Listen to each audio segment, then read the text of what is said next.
Shirku, hoxh, është mëkati më i madh. Çfarë duhet ketë parasysh një agjërues në lidhje me këtë çështje?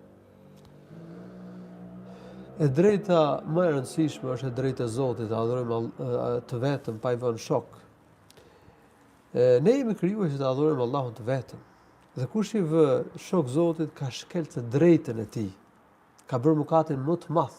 Inna shirka la dhulmun adhim. Shirku është padrejti e madhe. Është padrejtia e madhe, është mëkati i madh. Gjithashtu profeti ka thënë në një hadith kur është pyetur për mëkatin më të madh, ka thënë ti vë shok Allahut. Kur ai të ka krijuar ty, Allahu të ka krijuar, ti i vë shok atij. Ky është mëkati më i madh. Dhe ky mëkat i azgjëson gjitha veprat. Kush i vë shok Allahut, nuk i pranohet agjërimi. Nuk i pranohet namazi. Sikur njeriu të fal namaz, të agjërojë gjithë jetën. Por i vë shok Zotit.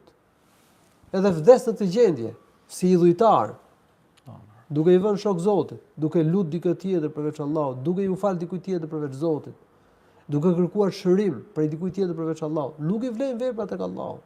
Prandaj, domethënë, duhet që besimtarët të ruhen nga shirku. Domethënë të ruhen, mos i vënë shok Allahut, të mos besojnë zot tjetër përveç Allahut. Krishterët besojnë se janë tri zota. Thonë për Jezusin që është Zot, për Shpirtin e Shenjtë që është Zot, thonë për Allahun. Që e quajnë ja Ati, thonë që është, domethënë është Zot.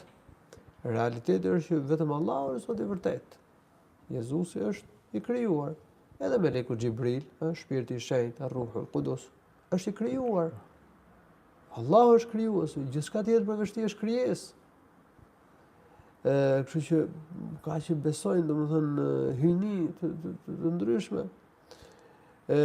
Ka që adhurojnë të tjerë përveç Allahut. Mund të lusin një të vdekur, mund të lusin një shejtor, mund të lusin një njeri të mirë, shejtor domethënë thonë se ne nuk e pranojmë këtë koncept, këtë për tash të quajturit shejtor, domethënë sipas besimeve të tjera. Ka që kërkojnë dermon dhe shërim tek vendet që i quajnë të mira, këto janë besime të kota. Kështu që duhet njeriu të jetë i pastër nga shirku dhe nga besimet e kota, në mënyrë që t'i pranohet vepra tek Allahu subhanahu wa taala. Allahu thotë në Kur'an: "Walau ashraku la habita anhum ma kanu ya'malun."